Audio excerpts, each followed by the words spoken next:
Eto sa maraming pagkakataon mga tol, nabash ako rito ng mga pro-Marcos o Marcos loyalist. No? Nabash ako rito mga tol dahil dun sa aking sinasabi na ako mismo, hindi ako pabor doon sa pagkakaaresto ni dating Pangulong Duterte at dinala sa ICC at doon siya nililitis mga tol.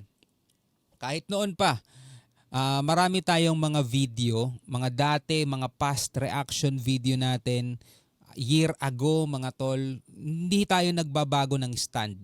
No? Hindi tayo nagbabago ng paniniwala. At lagi ko ngang sinasabi na wala nang jurisdiction sa atin ng ICC dahil nga humiwalay na tayo eh. 'Di ba? Ngayon mga kapatid, 'di ba? Nabash ako dun. Maraming pagkakataon na sinasabi pro Duterte ko.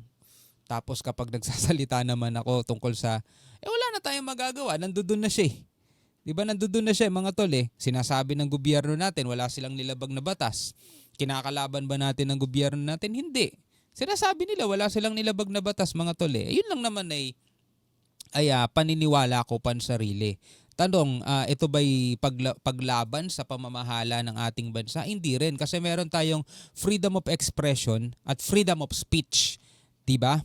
Meron tayong ganyan mga tol. As long as hindi ka nagpapahayag ng mga peking balita, disinformation at hindi ka uudyok ng kaguluhan o mag-aklas sa ating gobyerno, wala tayong nilalabag na masama. Pero tulad nga nung sinabi ko, dati pa, 'di ba? Year ago, dating-dati pa mga tol. Sinasabi ko nga na hindi tayo pabor sa pagkakaaresto sa dating Pangulong Duterte. Dapat dito siya litisin, ipakita natin sa buong mundo na gumagana ang ating judicial system. Kasi sabi ko pa nga before, nakakaya naman, napakahina na nga ng ating military kung titignan natin ikukumpara natin sa ibang bansa. Pagdating sa ating judiciary, mahina pa rin, di ba? So eto mga kapatid, kung bakit ko kinikwento to, kasi eto. Nagsalita na ang INC, no? Kung ano ang kanilang stand o paninindigan, mga kapatid, sa issue, mga kapatid, no? Tungkol nga rito sa pagkakaaresto ng dating Pangulong Duterte. Ito, panoorin natin mula sa Net25. Pero bago natin to simulan, huwag mo kalimutan mag-subscribe. Click mo na rin ang notification bell para ma-notify ka whenever na may mga bago tayong reaction video tulad nito. Naku, palamang mababash na naman ako nito. Tatandaan nyo mga tol, huwag nyo kasi kung piliting pumanig. Wala akong pinapanigan sa mga politiko na yan. Pro Marcos, pro Duterte, wala akong pinapanigan dyan. Pro Filipino tayo mga tol, okay? So, panoorin na natin to. Nanindigan ang Iglesia ni Cristo sa kakayahan at integridad ng hudikatura sa Pilipinas. Sa kabila nito, naniniwala naman ang INC o Iglesia ni Cristo na dapat sa Pilipinas litisin si dating Pangulong Duterte at hindi sa ibang bansa. Report mula kay Eden Santos. Nagtitiwala ang Iglesia ni Cristo sa integridad at kakayahan ng hudikatura at mga hukom sa Pilipinas. Idiniin nito na gumagana ang sistema ng hustisya sa bansa. Naniniwala ang Iglesia na dapat sa Pilipinas litisin si dating Pangulong Rodrigo Duterte. Ang posisyon ng Iglesia ni Cristo ay inihayag mismo ng tagapagsalita nito na si kapatid na Edwel Zabala sa programang Saganang Mamamayan ng Net25. Again, mga kapatid, bawat isa sa atin ay merong freedom of expression and freedom of speech, mga tol, no? Ang paghahayag ng iyong panig o paghahayag ng iyong stand o paniniwala ay hindi nangangahulugang lumalaban ka sa gobyerno. Kasi malamang sa malamang mga tol, malamang sa malamang, etong pahayag ng to ng INC ay gagamitin laban sa INC at gagamitin na sasabihin na INC may pinapanigan na ang INC, lumalaban na sa pamahalaan ng Pilipinas. Ay, naku po. Again, mga tol, karapatan ninyo yan magbigay ng opinyon. Karapatan ninyo yan na magalit. Karapatan ninyo yan, lalong-lalo na kung meron kayong pinapanigan. Pero wag niyong aalisan ng karapatan ang ibang tao. Tulad ninyo, ayaw ninyong aalisan kayo ng karapatan magsalita, di ba? Wag niyo ring aalisan sana ng karapatan ng ibang tao, ang ibang citizen, ng ibang Pilipino na magsalita rin ng kanilang paniniwala. Okay? Ito ay stand ng INC, pero it doesn't mean na kinakalaban ng Iglesia ni Cristo ang pamamahala ng Pilipinas. Tulad ko, mga tol, 'di ba? Noon pa man, ipapanood ko sa inyo mamaya para mamaya sabihin niyo gumagawa lang ako ng kwento. Mamaya papanood ko sa inyo. Bibigyan din natin ng mga date kung kailan ko mga sinabi yung mga mga topic na yon na hindi talaga ako pabor, no, sa pakikialam ng ICC dito sa Pilipinas, mga tol. So panoorin muna natin 'to. Ayon kay kapatid na Zabala, dapat pairalin kung ano ang tama at kung ano ang nasa mga batas ng Pilipinas. Una rito, inaresto ng Philippine National Police Criminal Investigation and Detection Group si dating Pangulong Rodrigo Duterte dahil sa kasong crime against humanity. Huwag po itong pilipitin para umayon sa nais ng sinuman. Hindi po sumasang-ayon ang Iglesia sa anumang hakbangin na hindi naaayon sa mga batas ng ating bansa. Okay, so wala namang sinabi ang Iglesia ni Cristo, mga tol, na yung ginawa ng ating gobyerno hindi naaayon sa batas, mga tol. Kasi kung pakikinggan ninyo, sumasang-ayon ang INC, mga kapatid, sa kung ano talaga ang nakasulat sa ating saligang batas at wag sanang baluktutin para umayon, 'di ba? Sa gusto lang ng sinuman. Balikan natin yung sinabi, mga tol. Napakalinaw naman nun. Against humanity. Huwag po itong pilipitin para umayon sa nais ng sinuman. Hindi po sumasang-ayon ang Iglesia sa anumang hakbangin na hindi naaayon sa mga batas ng ating bansa. Sa anumang hakbangin. So walang particular na hakbang o act, 'di ba? Walang particular, mga tol. Sabi rito, anumang hakbangin. Nililinaw ko lang kasi malamang kasi, mga tol, alam nyo na, mayroong mga anti-INC dyan bukod sa anti kung ano-anong anti.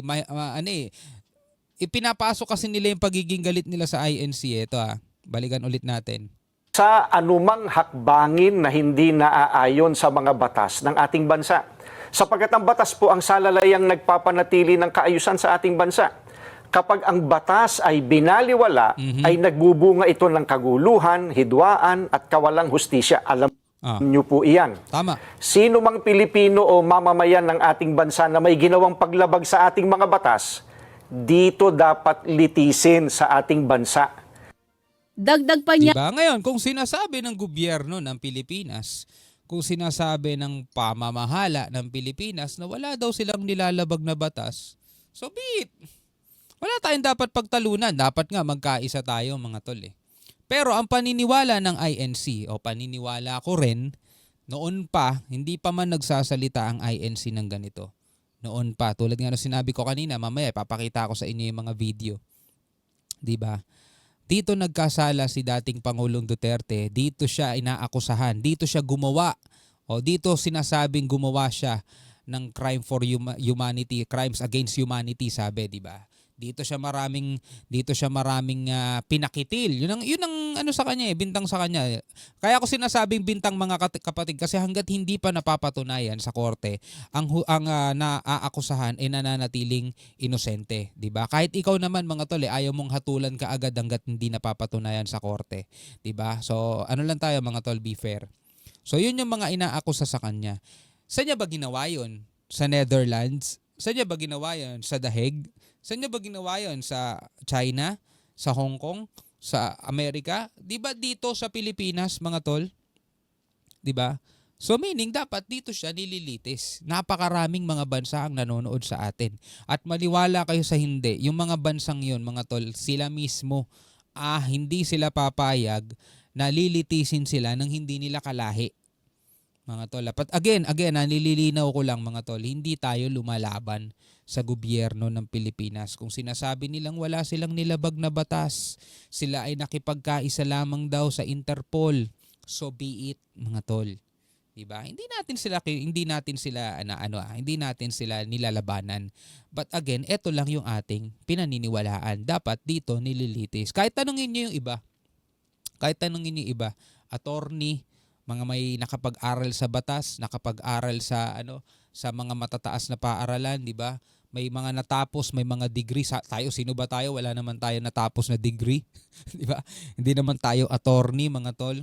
Pero nauunawaan ko kayo kung ibabash nyo yung sinasabi ko. Kasi meron kayong pinaniniwalaan.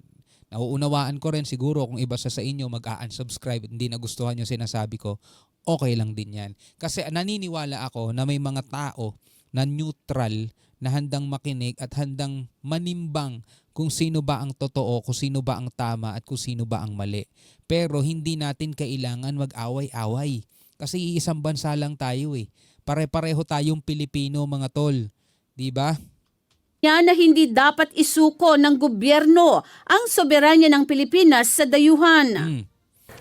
Tulad ng ating pakikipaglaban sa West Philippine Sea, hindi natin isusuko ang ating soberanya, di ba? Di ba? Mga nakikiisa sa paglaban natin sa West Philippine Sea, di ba? Sa pananakop ng China. Di ba? Ayaw nyo rin naman isuko soberanya natin eh. O ba't ngayon? Bakit may full control ang ICC dito sa mga bagay na to? Isin sa ating bansa. Dagdag pa niya na hindi dapat isuko ng gobyerno ang soberanya ng Pilipinas sa dayuhan. Bakit po? Sapagkat gumagana naman ang sistema ng ating hustisya. Hindi po natin sinasabing wag litisin ang dating Pangulo sa mga iniaakusa laban sa kanya. Ang saganang amin po, nagtitiwala ang Iglesia ni Cristo sa integridad at kakayahan ng hudikatura para pagpasyahan ng ganitong bagay at usapin.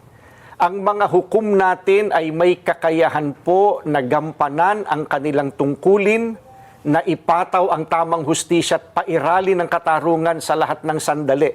Kaya, hindi natin dapat isuko ang soberenya ng ating bansa sa iba.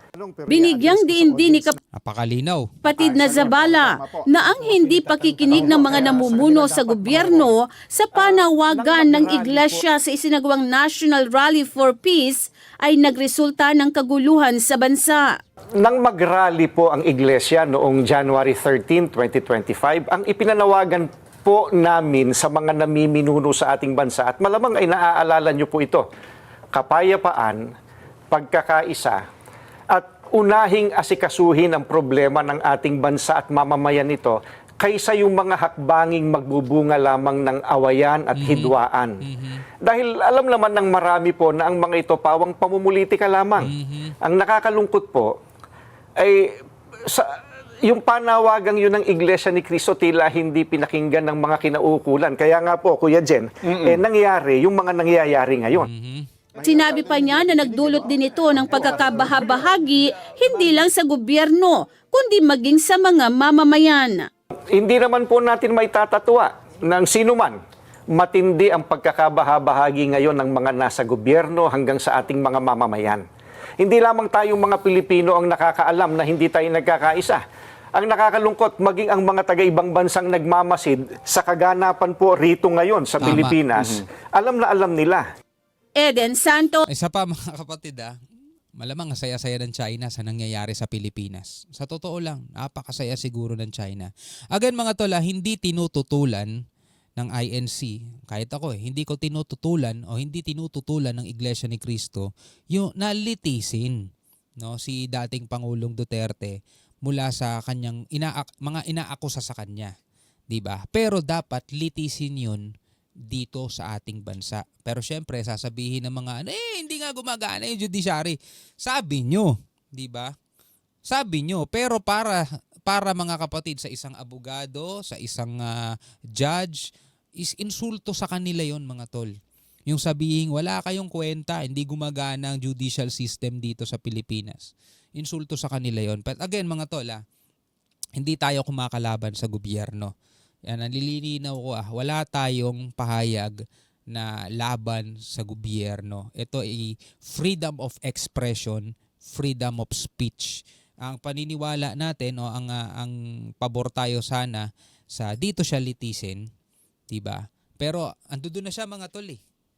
'Di ba? Wala na tayong magagawa eh. May magagawa pa ba? Depende siguro sa gobyerno natin kung sila mismo aapila sa ICC na pauwiin dito si dating Pangulong Duterte at dito litisin. But again mga tol, inuulit ko sa inyo, ito ay personal opinion ko, freedom of expression, freedom of speech, hindi natin kinakalaban ng gobyerno. Kung sinasabi nilang wala silang nilabag sa batas, so be it mga tol. Pero again, hindi ito bago sa akin Papanood ko sa inyo yung ilang mga video na sinabi ko noon na hindi ako pabor sa ICC. Eto yon mga tol. Ulit hindi ito sa kay Duterte o kahit na sino pa ang iimbestigahan nila. Kahit imbestigahan nila si De Lima, si Trillanes, si Duterte, si PBBM. Ang tanong mga tol, tayo ba ay napapaloob sa kanila? Dahil ang alam natin mga tol, 2019 nung tayo'y tumiwalag sa kanila.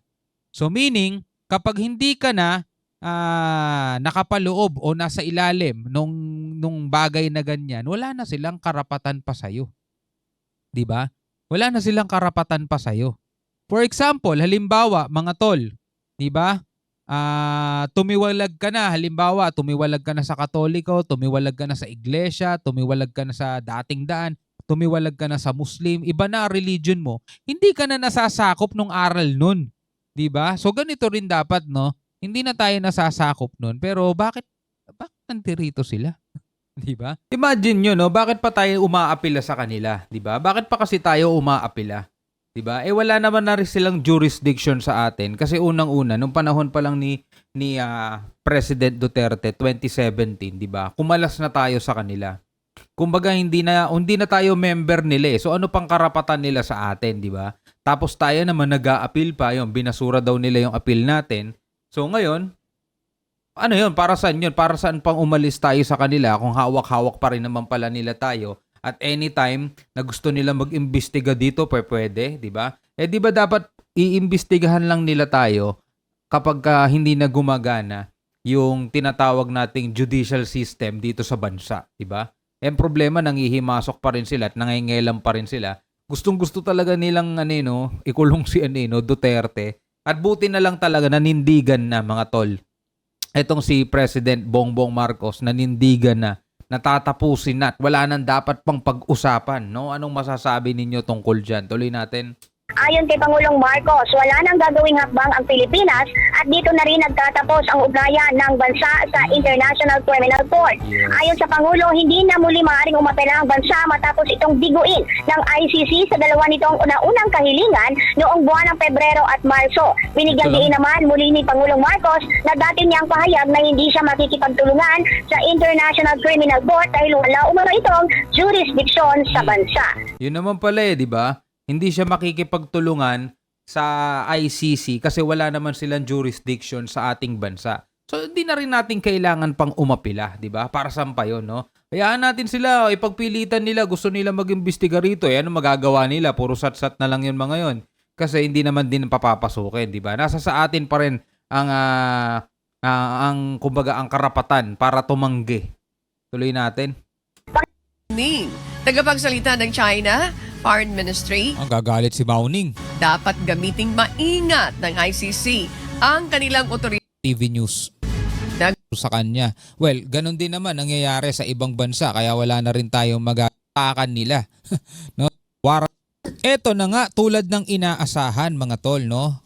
Kaugnay ng pagkakaaresto kaya dating Pangulong Duterte mga tol dahil nga sa bisa ng warrant of arrest na inirelease ng International Criminal Court o ICC mga tol. Nagalit ang China at nagbabala sa ICC versus politicization, sabing ganon sa pag-aresto nga dito kay dating Pangulong Duterte mga tol. Ako personally mga kapatid, no, hindi ako pabor.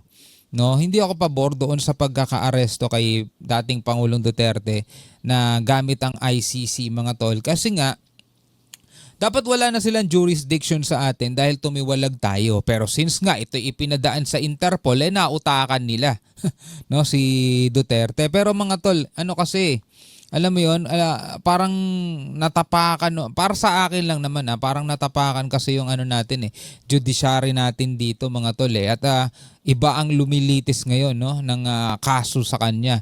So ayan, malinaw mga kapatid, kitang-kita naman. Kahit noon pa, year ago, di ba, hindi naman nagbabago stand ko. At sinasang-ayunan ko pa nga si dating Pangulo, sinasang-ayunan ko pa nga si PBBM na tinapos na niya yung pakikipag-ugnayan sa ICC noong mga panahon na yon mga tol. Tinapos na niya yung pakikipag-ugnayan sa ICC. And magpahanggang ngayon naman, sinasabi nila, hindi sila sa ICC nakipagtulungan, kundi sa Interpol daw.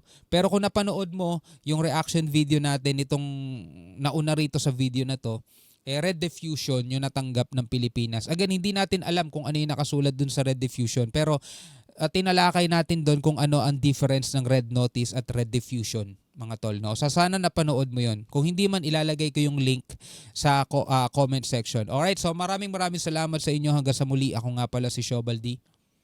Peace out.